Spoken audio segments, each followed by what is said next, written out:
Hi, it's Patricia Coughlin again. I wanted to talk to you today about sorting out the various sources of a patient's emotional detachment. As ISTDP therapists, we're very interested in helping the patient see and relinquish defenses against emotional connection with themselves and others. This is at the root of many of our patients' symptoms and difficulties. And I just had an experience yesterday that brought home the importance of understanding the role of antidepressants in emotional blunting.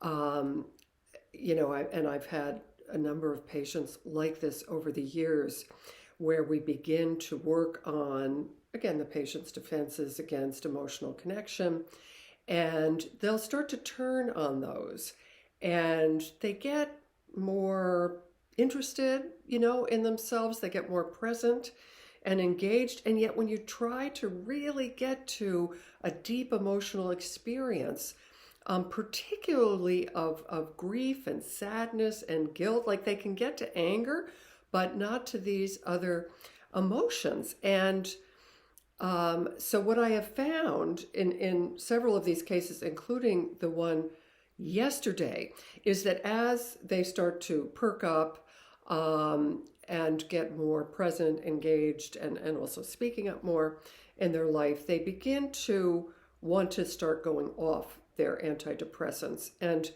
it was just so dramatic yesterday. This woman who, again, she's been, anxious and depressed for decades, had uh, therapy for years and years, and had been on these SSRIs for a very long time. And she was afraid to go off them, but decided to do so in this slow and gradual way, and finally has gotten off of them altogether.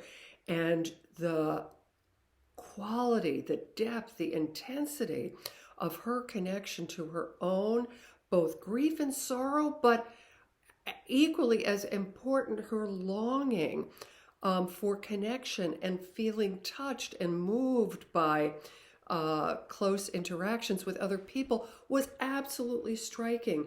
This is a woman who it had been very hard to connect with emotionally because she was so blunted.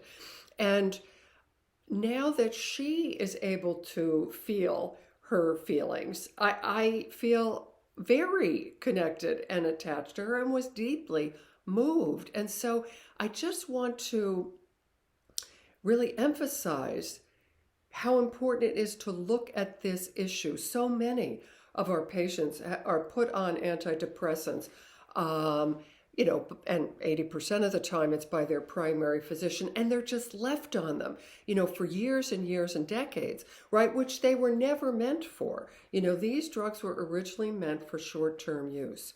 So this is certainly my experience. And then when you look into the research, there was a study at Oxford looking at this side effect of emotional blunting, particularly, again, not just an inability to have an orgasm, which is very common, but not really being able to laugh, to love, and to feel, again, grief and sorrow. And they found between 46 and 71% of the patients on these drugs reported this emotional blunting. There was another study that was done on the internet, just asking people who are on antidepressants about this, both this emotional blunting and then also as a consequence, not feeling like themselves. And 70% of the folks who responded reported that finding. So this is a very troubling side effect, particularly the difficulty in loving and attaching. And when you think about all the young women who are being given these drugs, what effect is that having on their ability to really emotionally attach to their children?